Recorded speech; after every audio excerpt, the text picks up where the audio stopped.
Hi there. My name is Lauren Jones, and I am singing Chrysanthemum, a book about a girl named after a flower. Chrysanthemum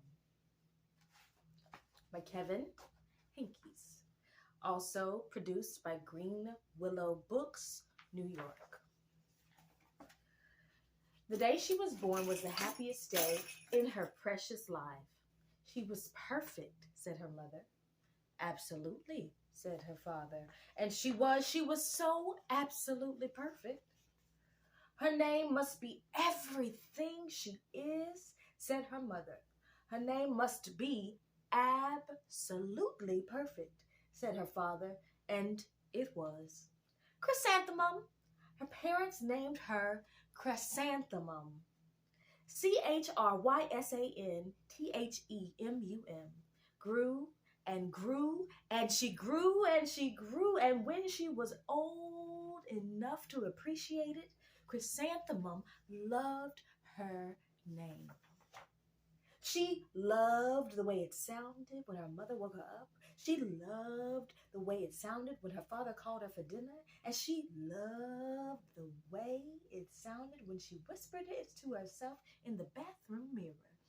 Chrysanthemum, chrysanthemum, chrysanthemum. Chrysanthemum loved the way her name looked when it was written with ink on an envelope. She loved the way it looked when it was written with icing on her birthday cake, and she loved the way it looked when she wrote it herself with her fat orange crayon. Chrysanthemum, chrysanthemum, chrysanthemum, chrysanthemum. Chrysanthemum thought her name was absolutely perfect, and then she started school. On the first day, Chrysanthemum wore her sunniest dress and her brightest smile. She ran all the way. Hooray, said Chrysanthemum. School! But when Mrs. Chud took roll call, everyone giggled upon hearing Chrysanthemum's name, including Mrs. Chud. Dawn, Eve, Lois, Al, Les, Kay, Max, Sue, Bill, Pat, Tom, Sam, Q, Joe, Rita, Victoria, and Chrysanthemum. It's so long, said Joe. It scarcely fits on your name, said Rita, pointing. I'm named after my grandmother, said Victoria. You're named after a flower. Chrysanthemum wilted. She did not think her name was absolutely perfect.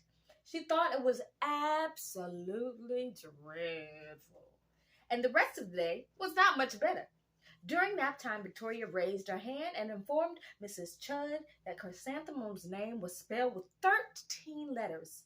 That's exactly half as many letters as there are in the entire alphabet. Victoria explained that. Thank you for sharing that with us, Victoria, said Mrs. Chud. Now, put your head down. If I had a name like yours, I'd change it, Victoria said, as the students lined up. I wish I could, thought Chrysanthemum miserably. Welcome home, said her mother. Welcome home, said her father. School is no place for me, said Chrysanthemum. My name is too long, it scarcely fits on my name tag, and I'm named after a flower.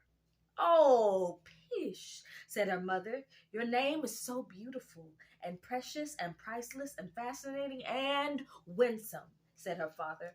It's everything you are, said her mother. Absolutely, absolutely perfect, said her father. Chrysanthemum felt much better after her favorite dinner, macaroni and cheese with ketchup, and an evening filled with hugs and kisses and purchasing. That night, Chrysanthemum dreamed that her name was June. No, not June, Jane. It was an extremely pleasant dream. The next morning, Chrysanthemum wore her most comfortable jumper. She walked to school as slowly as she could. She dragged her feet in the dirt. Ah, Chrysanthemum. Chrysanthemum.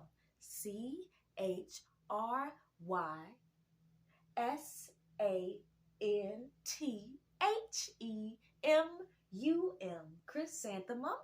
Chrysanthemum. Chrysanthemum. She wrote. She even looks like a flower, said Victoria, as Chrysanthemum entered the playground. Let's pick her, said Rita, pointing. Let's smell her, said Joe. Chrysanthemum wilted. She did not think her name was absolutely perfect anymore. She thought, it's absolutely dreadful. The rest of the day, well, that was not much better. During nap time, Victoria raised her hand and said, if you want to talk, you raise your hand. If you want to talk, you raise your hand. If you want to talk or scream or shout or get something important out, you want to talk, you raise your hand. If you want to talk, you raise your hand. If you want to talk, you raise your hand.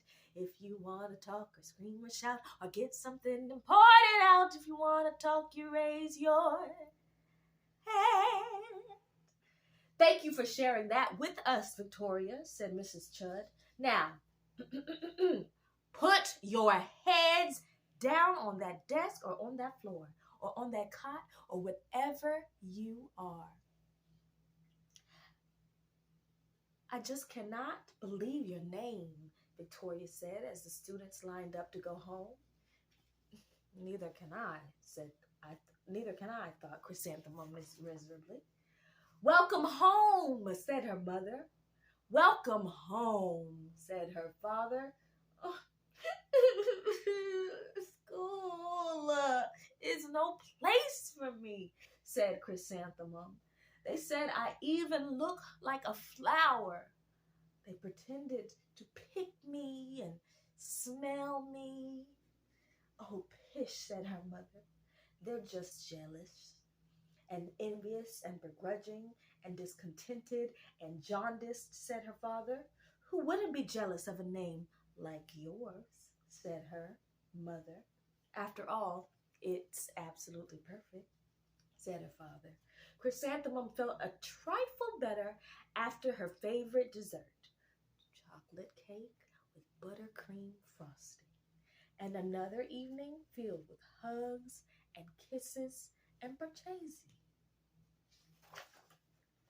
That night, Chrysanthemum dreamed that she was really a chrysanthemum. She sprouted leaves and petals. Victoria picked her and plucked the leaves and petals one by one until there was nothing left but a scrawny stem. It was the worst nightmare of Chrysanthemum's life. Chrysanthemum wore her outfit with 7 pockets the next morning. She loaded the pockets with her most prized possessions and her good luck charms. Chrysanthemum took the longest route possible to school. She stopped and stared at each and every flower. Chrysanthemum, chrysanthemum, chrysanthemum, the flowers seemed to say. The morning the students were introduced to Mrs. Twinkle, the music teacher, her voice was like something out of a dream, as was everything else about her. The students were so speechless. They thought Mrs. Twinkle was an indescribable wonder. They went out of their way to make a nice impression. Mrs. Twinkle led the students in scales. Then she assigned roles for the class musicale. Victoria was chosen as the dainty fairy queen. Rita was chosen as the spiffy butterfly princess. Joe was chosen as the all-important pixie messenger. And Chrysanthemum was chosen as a daisy. Chrysanthemum's a daisy! Chrysanthemum's a daisy! Joe, Rita, and Victoria chanted, thinking it was wildly funny. Chrysanthemum wilted. She did not think her name was absolutely perfect. She thought it was absolutely dreadful. "What's so humorous?" asked Mrs. Twinkle. "Chrysanthemum," was the answer. "Her name is so long," said Joe. "It scarcely fits on her name tag," said Rita. "I'm named after my grandmother," said Victoria. She's named after a flower." "My name is long," said Mrs. Twinkle. "It is?" said Joe. "My name would scarcely fit on a name tag," said Miss Twinkle. "It would," said Rita, pointing. "And," said Mrs. Twinkle, "I'm named after a flower, too." "You are?" said Victoria. "Yes," said Mrs. Twinkle. "My name is Delphinium. Delphinium. Delphinium Twinkle, and if my baby is a girl, I'm considering Chrysanthemum as a name. I think it's absolutely perfect." Chrysanthemum could scarcely believe her ears. She blushed, she beamed, she bloomed. Chrysanthemum, chrysanthemum, chrysanthemum, chrysanthemum, chrysanthemum.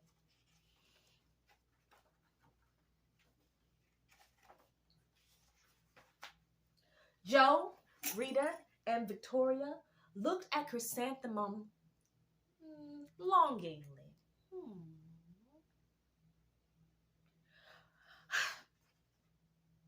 "Call me Marigold," said Joe. "I'm Carnation," said Rita, pointing.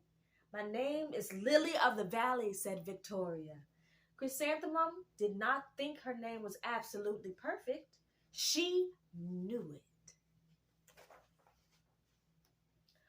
Overall, the class musicale was a huge success. Chrysanthemum was absolutely perfect as a daisy.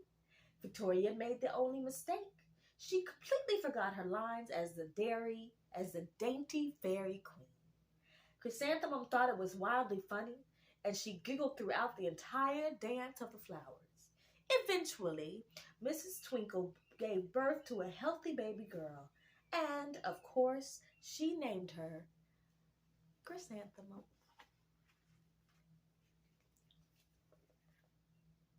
Chrysanthemum by Kevin Henkes.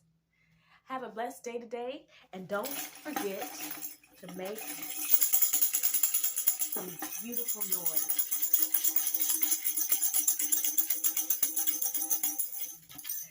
Have a good night.